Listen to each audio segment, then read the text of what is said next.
I really was kind of a little like, okay, animals, because I mean, I really like reflections and rust and chippy stuff and collections of stuff. But then as I got to thinking about this, my very first competition, and I don't know if I can do this without the glare on it, with West Texas Watercolor Society was this scruffy cat on a scruffy chair. I got it. You got it? Yeah, I got and it. it did not win. It's got a glare on it. Let me hold it. Oh, like and so. then, there we go. And it didn't. Hold it up. Yeah, hold it up and show them.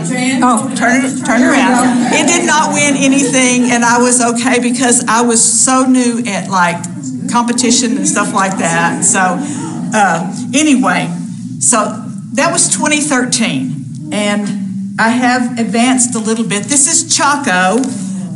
He's not mine. I did this as a commission I did for a friend of mine. This is acrylic, and I was like, I don't know whether to do acrylic or watercolor. I'll just go ahead and do watercolor. I'm not going to pat. You could take him around, but I'll just use him here in a second as an example. And then I just finished this one for the red show. Yeah, well, for this demo and for the red show, but this is Guitar Case Kitty. So that's my guitar case. And anyway, and that is Kitty No. She's 11 years old and she's rotten to the bone. I see rotten here. Oh, absolutely, absolutely. In the guitar case? She's in a guitar case, yes, in my guitar case. So yeah, she's like, Mom, are you fixing to go someplace? And I was really thinking I would like to go with you. So how many of y'all are new watercolorists? Okay, there's enough. So I try to cover, because I know a lot of you have been painting way longer than I have, especially with watercolor. I use for this and for a lot of my stuff, I use a really limited palette, and it's right here. And I wish her name just went, but a couple of months ago, there was a demo about using a limited palette.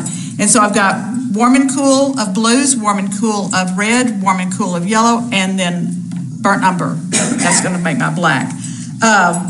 This is a handy tool. Keep it with your stuff. You need that.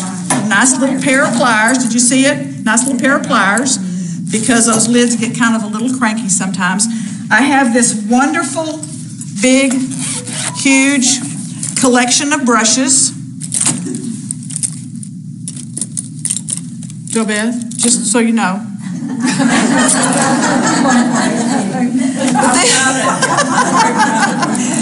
But this is what I'm going to use. I'm just this little handful of brushes. Oh, and there's my favorite two hairbrush. I can't even see them. So, all right. So what I did for this, and this one, now, sometimes there's just those that are like, you just got to leave the white of the paper, avoid it. I'm all about the PBO drawing gum, all right? So, especially with these little whiskers and stuff, and I've got two little tools that I like to use. Now, you can use Frisket or masking fluid, but whenever I do my poured watercolors, I really like using the drawing gum because you can sort of kind of see the layers underneath. And I've got two little things that I use for applying the drawing gum. Let me see if I hold this up a little bit. It's just a regular, like an old-fashioned pen, a calligraphy pen. Pull the little thing out so you can change it out. Or, I pulled it out. Can I get it back in? There we go. Or this brush, it has, I'm just so far away. It has like a little chisel edge. It also, this little edge will also apply a really fine line of the drawing gum. You can use a brush if you've got wider areas, but you want to condition the bristles, which this one feels like it was not conditioned, with soap, just hand soap, and then you can wash it out, wash the drawing gum out. So I'm going to show you on this little, I've got an eyeball that's drawn here, and I saved this to do the drawing gum. This one already has all of the applications, and the little nose has that on there also. So to use what I want to do is save the white of my paper, and I'm on 300-pound arches, which is not what I normally paint on, because normally I paint on 140 arches. You just choose the paper of your choice, but get a good one, okay? And I realize that it's some mindset is it's just paper, but some of it's very valuable paper by the time we get our little finishing stuff done to it.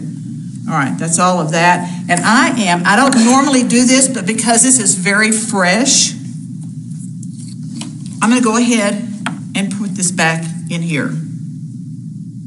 But normally, if I've had this out for a couple of minutes, I'm not gonna return it to my jar. And then I'm gonna let this dry in here, and then I can just pull it out. It'll just roll off like dried up gum or something. All right, and so I've got that's drying. So, and since I'm gonna do this in steps, I'm gonna go ahead and get the first coat on this little face, and I hope that y'all can see that. I've got 2 things of water, again, for some of our newer watercolor people. One for clean water, one for dirty water, and right now they're both clean. And I'm gonna apply the water, clear water, over the whole cat, not her eyes. Oh, look, there's a piece of cat hair. Imagine that, real and true. It's like eternal. It's on everything. And sometimes I have to, if I get into the studio, she loves to be in the studio, sometimes I'll have to just like lock the door and put her in the bedroom, and so she doesn't get up right in the middle of what I'm working on, because she loves to be wherever it is that I am and in the middle of everything. All right, so what I'm gonna have to do is kind of tip this sideways. This paper is a little bit rougher than the 140, but I want to make sure that I don't have a dry spot, because the watercolor, and I feel so funny because some of y'all that have been doing this forever, you know all this stuff, but the watercolor is only going to go to the edge of the water. And so sometimes if you have a dry spot, you're going to get a little dry line. And so for this first layer, I don't want any dry lines. And I'm going to go a little beyond where I've got her fur sketched off. In just a second, I will show you about the sketching and the transfers and stuff. But I want to go ahead and get this on. Make sure I don't have it. She's got a dry spot right there. And I probably just put my head. I do that whenever I do my YouTube videos. I'll look up and I've got my head in the way of the camera. All right. So that can kind of settle. So the wetting it is going to give me, there's 2 things. It's going to prime the paper, and it's going to give me just a little bit of time. So I'm going to take, in this little spot right here, I'm going to take this ultramarine blue.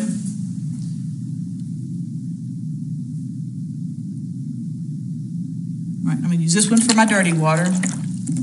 Back over here, my clean water. And this is Van Gogh burnt umber, and you can just experiment with the colors that you like to make. So you'll notice I don't have green or black on my palette. And so this will make a really good black. Now it can lean towards the blue, or it can lean towards the brown. And so I can see that this has blue in it. I can touch it on the paper. Is that about the right? Is that about what I want? And this is thin. I want it to thin. And so whenever I did Kitty No originally, she was purple. I'm not sure, I must have had red in my brush or something, and so I picked up a little bit. Now, in my reference photo, she has a little light area on one ear. Let me see if I can find this. Here we go.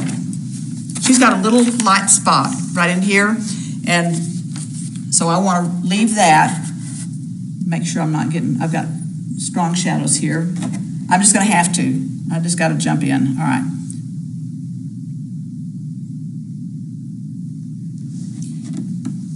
And that water is going to allow that to kind of fuzz out just a little bit. And that's a little bit too strong, so let me thin this down just a little bit. Because remember, she was talking about in my intro with the watercolor, it was so different learning how to do this, going from light to dark rather than dark to light. And so Chaco, this little pit bull over here, he was worked dark to light. Pick up a little bit more water. Thin that down just a little bit.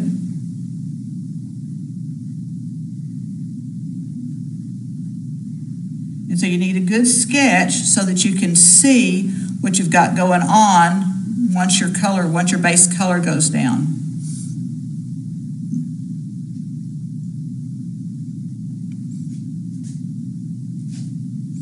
So that's kind of moving a little bit, but it's not too bad. And in just a second, I'll lift a little bit of that out.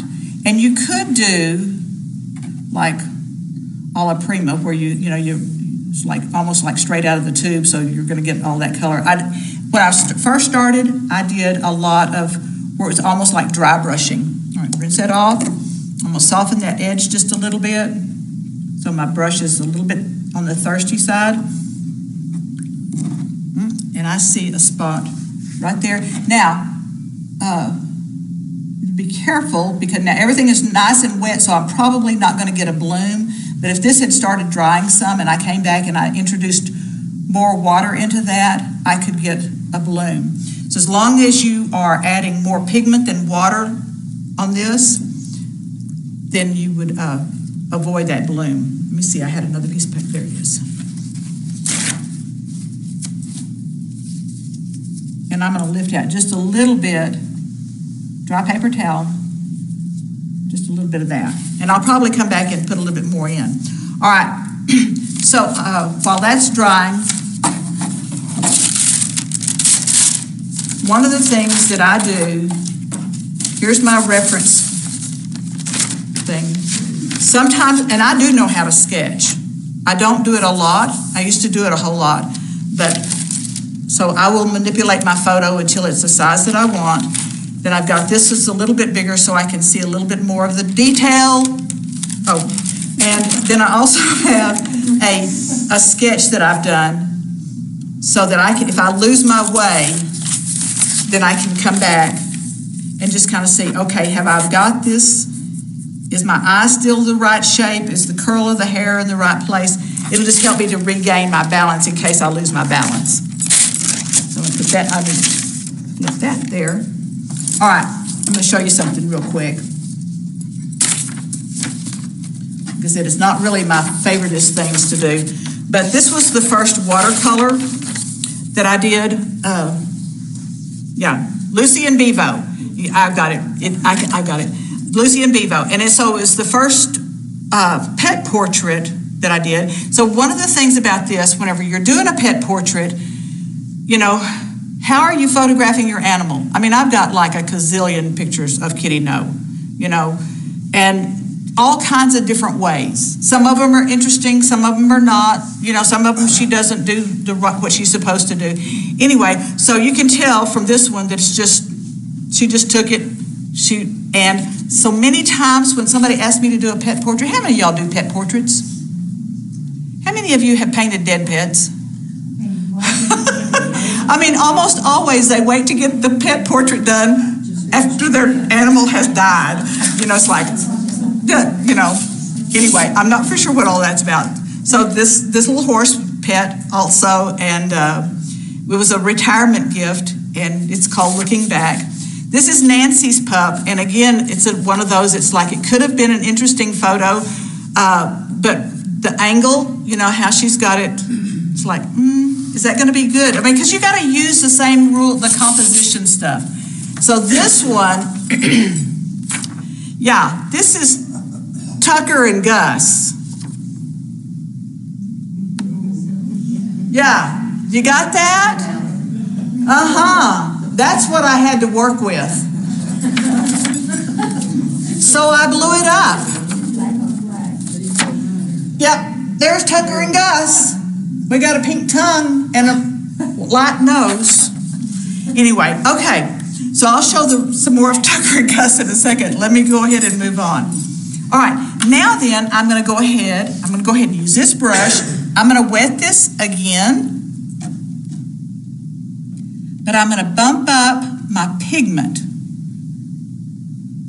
because I still want some soft edges in this.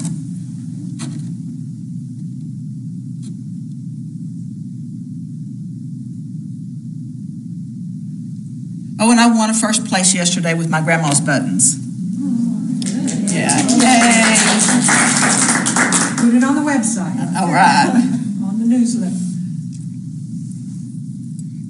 We had our little West Texas Art Guild show over in Colorado City. And go ahead and put that there. Let me see. That's dry there. I don't know if y'all can see the reflection on there to see the shine of the water on the paper or not.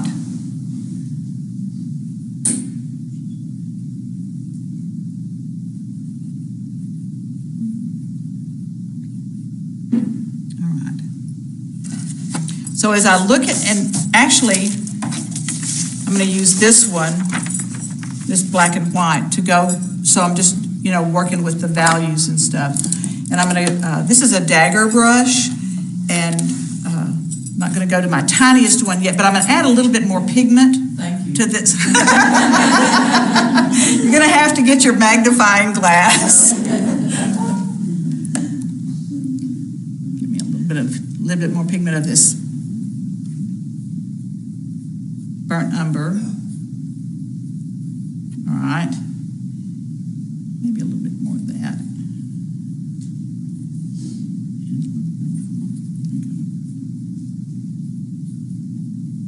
So, all right, that's going to be good. I think that's going to be good. All right, so her little, and I keep saying so, I don't mean to say that so much, but she's almost has like raccoon-looking little eyes, but she doesn't really. That's just the light on there. But I'm going to start with this big drop in the middle of the paper. And this is made with ultramarine blue, and ultramarine blue will lift back almost to the white of the paper, so I could probably actually lift that. I'm not going to. I'm going to go ahead and put this darker value on this outer edge of the ear and let that kind of flow in. And then she has this little dark area that's right there. And I'm going to put just a little bit of dark right in that. Now I'm going to come around her eyes.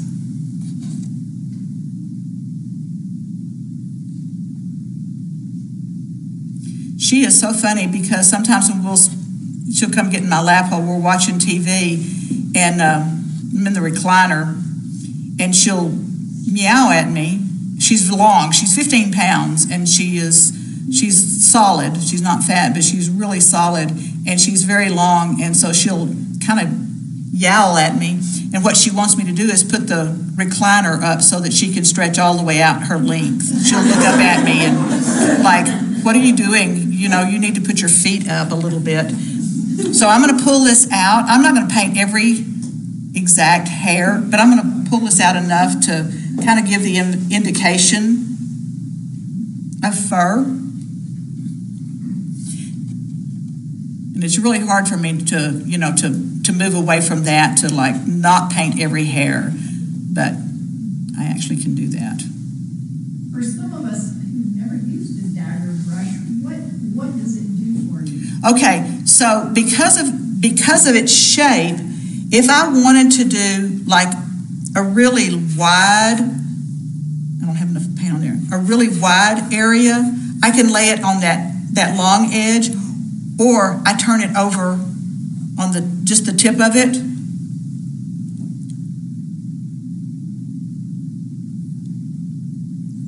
So it gives you some flexibility. It does. Without changing your brush. Right. And so whenever it was probably one of the first brushes that I started off with. And I worked at the prison, and so I would go out and sit in my car on breaks. And I didn't have a whole bunch of brushes. I was just starting to learn to do watercolor. And so this was the brush that I started off with. And not this particular brush, but this style brush. And this is a cheap brush. This is I think this one's a Master's Touch, so that's Hobby Lobby. So it's not an expensive brush. But I could like pull out the little wispy hairs on the end of her ear with just that little touch. And she is not the same on both sides with the light and the dark. She's got a little dark beside her nose there, and a little dark right there. Just a touch over here. I'm gonna soften that out just a little bit. So she's not a gray kitty, she's a black kitty. And this is plenty dry underneath, so it's not gonna bloom on me. And if I start getting a dry edge over here, I don't want to get a real dry edge there. She's got a little dark patch that comes out here.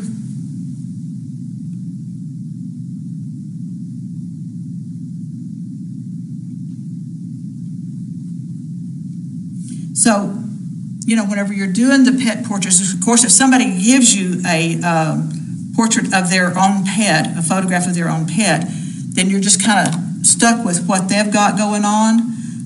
But if you're photographing your own pet, you know, like I said, you know, the rules of composition apply. Make it interesting.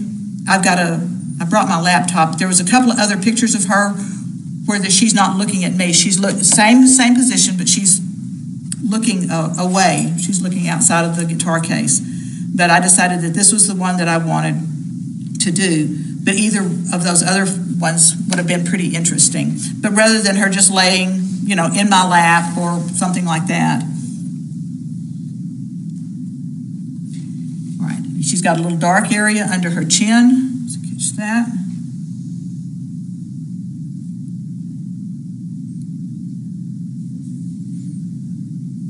And she has a little cheeky area, right? Let me put that.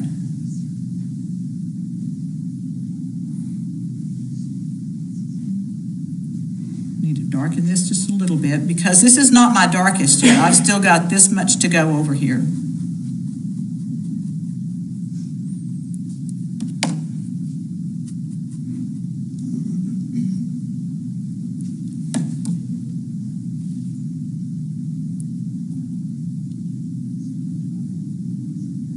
And you can actually use black. I just don't. It's just kind of one of those things, you know, you get with people that are smarter than you and they say, oh, don't buy black, make black. It really is prettier whenever you make your own black because you can see all of it's not quite as flat either. Now, the other exception right here, I can see that this has more blue in it. I'm not going to mess with that right now. If I was going to use this as a finished, I might go back and change that a little bit. A little bit more dark in there. Even that out. Any questions? Let me see. Let's put a little bit right in here. All right. We'll let that sit for a second. All right, so let's go back to Tucker and Gus. Working light to dark. So this is or dark to light. This is how they started out. Made sure I had my darkest values in there. And then I worked forward with grays and blues. And he finally sent me a photograph. It wasn't the same positioning, but he sent me a photograph that I was able to work from to get a little bit more detail. This over here. And so this ended up being closer to what, and he was happy with it. I mean, you know, they obviously both had different shaped heads and were different ages, and we were able to come up with pretty close to the character that he liked it. And the other thing is on your backgrounds, you know, what's going on, and he wanted the foliage because these dogs, you know, were outside a lot. So let's do the outer stuff. Then of course Chaco started off, again, the same thing, dark to light. And with Chaco, he had a very distinctive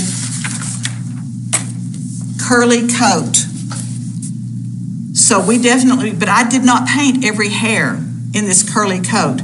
I painted wisp just with the tips of my brush, just little wisp on his whiskers.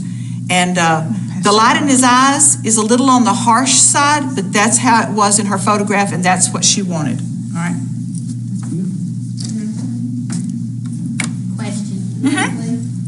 Is that acrylic? Yes, Chaco? Yes, Chaco is acrylic.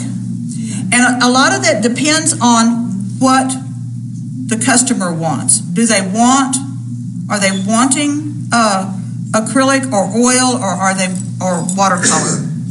And y'all know, you know, perceived value, watercolor on paper, you know, kind of is like the stepsister or something. You know, if it's not oil on canvas, is it really art? I won't go off into there, but yeah. All right, so I'm going to add more pigment to this, And I've got a spot, let me show you this. I've got a little spot over here where I've got the blue. This is fresh squeezed. And that's another thing. I love all the different, like, I won't call it opinions. I'm not really for sure. Techniques, that's what I'm going to call it. Of like, some only use fresh squeezed paint. Some like it dried out in the palette, you know, and then, you know, revive it again.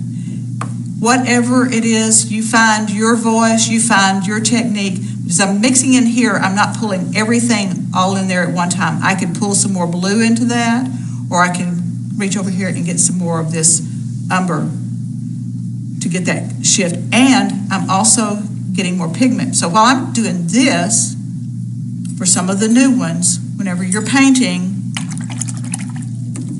with watercolor, so what is it? Is it tea?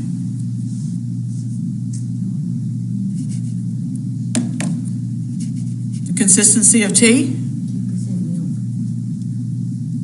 The consistency of coffee? What was the one you said, Aaron? 2% milk. Milk? Oh, yeah. Yeah, not tea. 2% milk. Very watered down. Maybe, what, a little cream? And I've got a shadow there. Let's get a little bit more pigment in that so I can. And then some butter. Okay? So it's almost straight out of the tube. All the same two colors combined, but different strengths of pigment. All right. Do you ever put red in your dark? I do. That's the reason she ended up being purple. And so I came back with her and put just a really light blue wash over her. And then that, because it was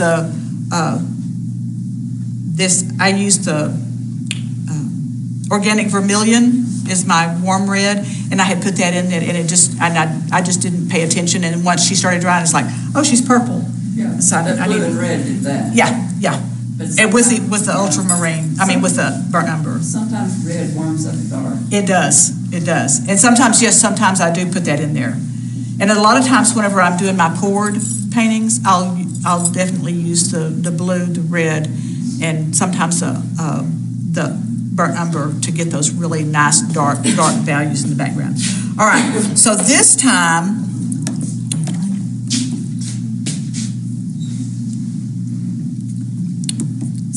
we'll get her just a little bit darker, and I gotta watch my time because I don't want my time to get away. And because we definitely are gonna need a snack, and I definitely wanna show you how to paint this eyeball. Actually, I think I will leave that one alone, and I'll come down here. I'm gonna paint the eyeball. It's dry. That's the thing with the drawing gum. You want to make sure it's completely dry before you do anything to it.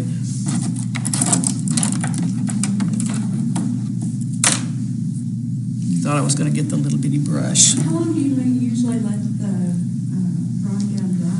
Well, it depends on how thick it is. Because if some of my poured things, if I've got like a really heavy area, it might take like an hour to dry because I want to make sure it's good dry. Like these little tiny areas like this, maybe 15 minutes, 20 minutes, something like that. But I can see that there's not any wet area left in this. I'm going to go ahead and her eye, I've got this going on as yellow, but her eye is not that yellow. So let me pick up a little tiny bit of that, my dark mixture, and so that gives me a little bit of a green shift.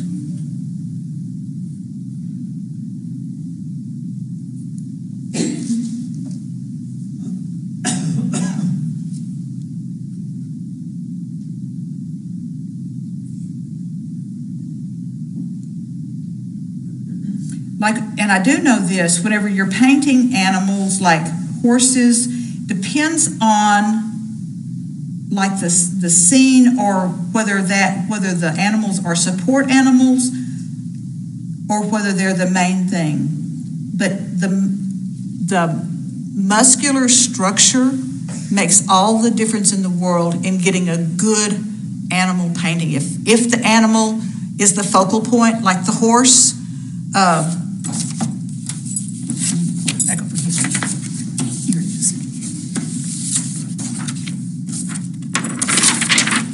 making sure that you have, the withers, I don't know all the technical terms, but making sure that you have all of that and like the veins. And then a horse's pupil is totally different. They're little rectangles. So those kind of details. But if it's like, and I call it a support animal, and I'm not sure exactly what I would call it past a support animal, but like in Tim's paintings, where they're out in the field, or maybe Reggie's painting where they're out in the field, they're like a triangle a triangle face, a rectangle body, and some legs, 4 little legs. So, but that can distinguish an animal, or little goats or whatever they are. All right, let me just go down here. Let me get into this thick.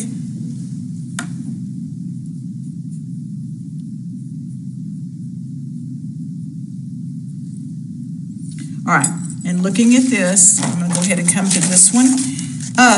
This is also a little cheater thing. So when you're dealing with values, so even with this consistency, this is just consistency of the paint, but there's also value in this. So black being like 1, the lowest value, because there's no light in it, and this would be a 10. So if you're looking on, and this is so key, like in portraits or whatever you're doing, and you can take, I don't even remember who I heard tell me this, but take a little card and just punch a hole in it, and then hover that over where your value, what you're looking at, like how light is that, or how dark is that area. And this will really help you because a lot of times we're afraid of the dark. We're afraid, we're getting that too dark. So have black on, huh? Somebody say something? No? Okay.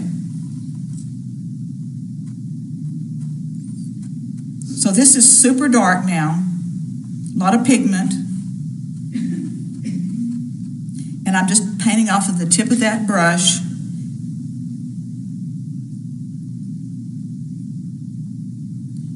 And then this little area here is soft, so I'm going to go ahead and soften that edge. So I just wet my brush a little bit.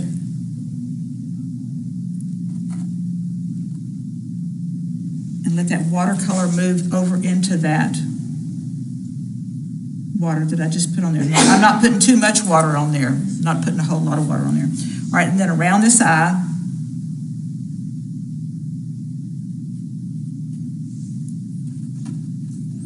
and then just pulling up with the tip of my brush some little lines to indicate that fur. And I don't have a clue about our time, so somebody's going to have to tell me if I'm too long, too short. It's 3:30 right now. Okay.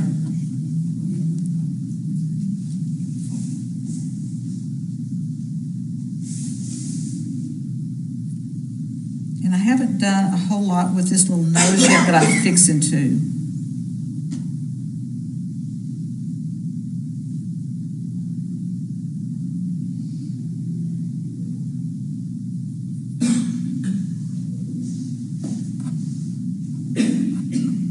So I almost got scammed the other day. I am always so careful about that. And I opened up an email, and it showed that I had a Norton LifeLock. I thought this was so funny. A LifeLock protection subscription thing that it was charged my credit card $349. And it said, but if you needed to, if you didn't make this charge, you could call and get a refund within 24 hours. And I always, except then, look at the email address to see who it came from. And I'm like, well, I've had Norton before. Didn't think that I still had Norton. And so when I work at a real estate office. I don't do real estate at all. Anyway, got to the office, and I thought, well, I'll call them because I really don't need that coming out of my card, and that's not my charge, and I don't think that's right. And so the number was an 805 number. Well, that should have been another thing. Well, duh. I went ahead and called it, and this guy answered immediately. Well, that should have been another. Duh. I mean, like, I'm always telling our people at work, you know, be careful what you open, be careful what you're, you know, responding to. Be so careful. And I'm just like, I think that you're not who you say you are. And so I looked at the email, and it was from the order number 8567, whatever it was, at Gmail. And I'm like, oh no, you're not Norton. Goodbye. And he called me back immediately. And I'm like, no, I am not talking to you. You're a scammer. You're bad. Go away. and he called back again. And this time I did not, look, I'm not answering the phone this time. I'm not even doing that. All right, so there's a little dark shadow right beside her nose, right there. Bring this down just a little bit. And so really, if I'm looking at the value, she's still a little bit light for there. Not a whole lot, but a little bit. Let me bring this back here so y'all can see it too, so y'all can see what I'm seeing, maybe. All right, a little bit here. Right under her eye, there's a little.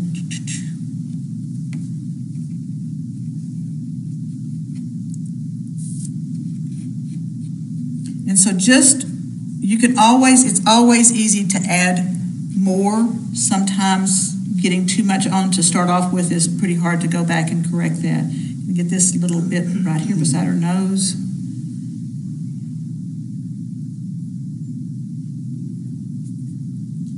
And then I want to make sure that this little cheeky area right here, and I'm going to have to soften that because that pigment is pretty hard. So with my brush, and I touched it off. Did I touch it off on a paper towel? I think I did. And soften that little edge there.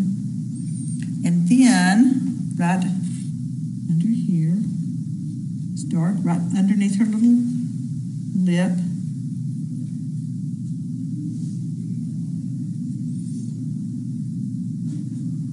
And then I've got, okay, you ready? Hold on. Where did it go? There it is. Can't even see it.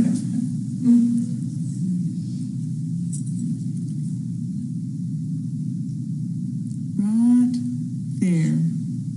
We've got to have a little bit of dark. Right in there. And I've reserved that little blue part there as part that I've reserved, and I'll probably come back and touch that up just a little bit, and it's really dark right in there. And then I'm going to clean up this edge just a tiny bit. And the other thing I need to do is this little part of her eye is actually a little bit darker than what I have it there. So touch that.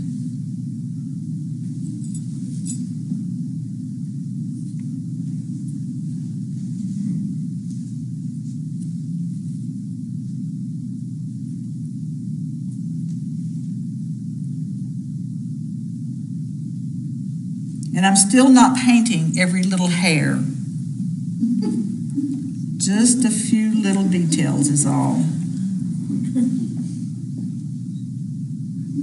Now, if it was little sparkly glass, I probably would be painting every little facet in the glass. All right, so I'm gonna come back to this photo so I can come.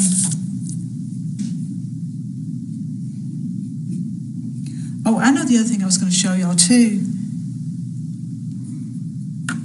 In getting a texture, a fur-like texture,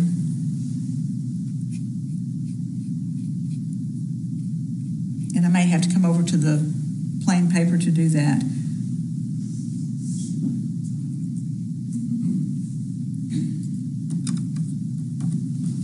But you can take like this chisel edge of this brush and kind of scratch in. Now, what this is going to do, and I don't know if you can see it really well yet, but the moisture of the paint, the wetness of the paint is going to go into that, the little indentation that I just made. And so that's one way that you could get a little bit of a indication of fur without doing every little hair.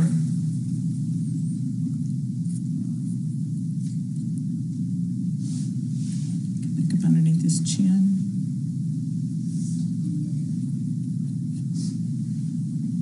Because she needs to read like a black cat, not like a Siamese.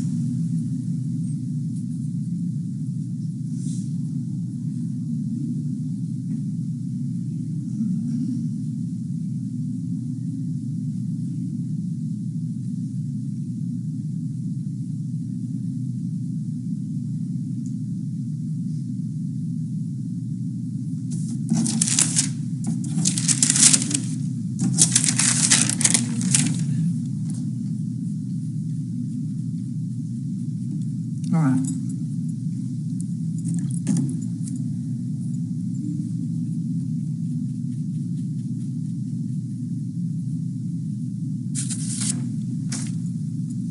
So the other thing is sometimes before you start,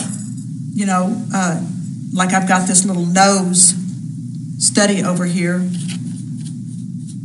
and I haven't wet the whole thing.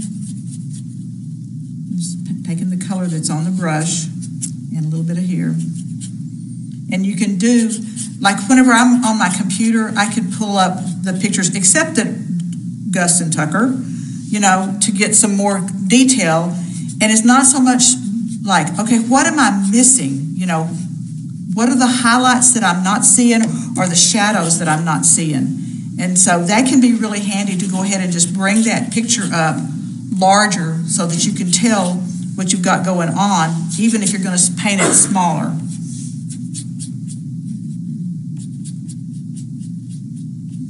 This brush is a synthetic, so it does not carry anywhere near as much water and or pigment as this mop brush. This one is a squirrel, and so it holds a lot of water, a lot of pigment.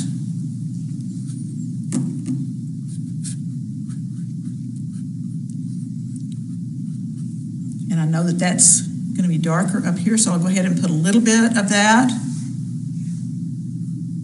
there.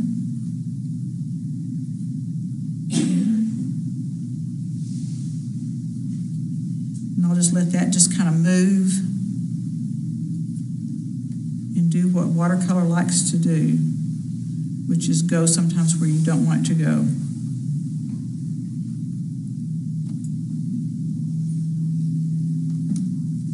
So got that, a little bit of stuff there. Let me go ahead and put a little bit of yellow in those eyes. No, I'm going to do the black first. Her pupils.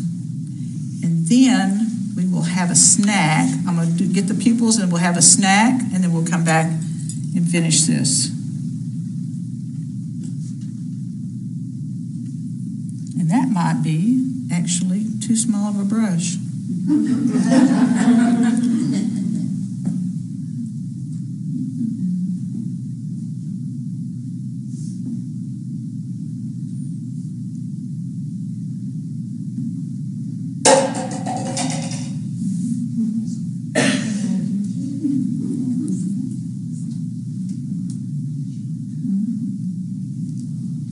And so if I get this, strong enough to start off with more pigment, then I'm not going to have to come back in and put a second coat on that. Get it dark enough to do. And I want to put a couple of little wisps on the ends of her ears. And then we'll eat. We'll do an eye, and I'll show you how about pulling off the drawing gum. All right, we're stopping. Time to eat.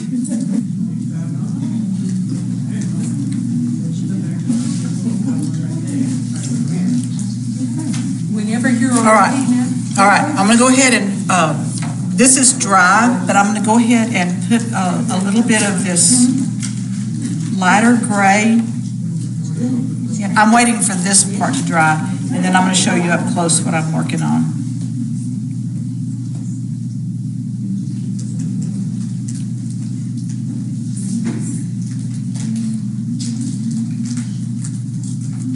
So I'm back into my thinner mix, because that little area right around her eye is not quite as dark as the fur. So we're going to let that dry, because I don't want to take the drawing gum off, not only do you need to, like, for the drawing gum to be dry before you paint, the surface around it needs to be dry before you remove the drawing gum. Okay, and I don't know whether you can see the little creases that I made in here in her fur. See if she is dry. I just did that. So I have a rubber cement eraser, and I know that the area around her nose, because what I did was on the eyes. I'm gonna go ahead and use this to pull off some little whiskers.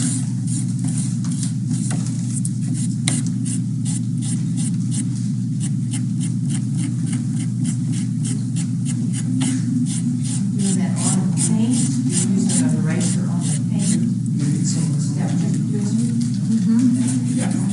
So this is a rubber cement eraser. So the drawing gum is kind of like rubber cement, the way that it handles. Do what? The battery's gone.